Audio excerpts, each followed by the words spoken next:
香港尋晚發生持槍刀斬人案，千鈞一髮嘅時候，警員果斷開槍擊中兇徒，救咗被騎劫嘅女途人，大家都讚阿 Sir 出手及時。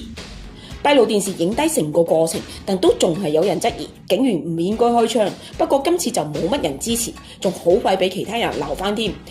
今次網上可以話係一面倒支持警察。閉路電視嘅片段可以清楚睇到，當其時個男人已經舉起把刀準備拮落去。如果警員再唔開槍，死嘅一定係被騎劫嘅女途人。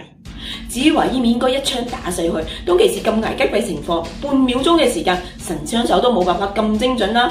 而且如果淨係射佢對腳，唔擔保佢隻手唔會繼續揮刀。其實警方好有效率，接報之後幾分鐘之內就已經趕到現場啦。啲片見到兇徒揸住一把成12厘米嘅長刀，市民非常恐慌，爭先逃避。警方及時趕到，控制咗現場。如果唔係，可能會有好多嘅死傷。台北車站斬人案將會喺香港重演。又會有人話警察點解唔開槍？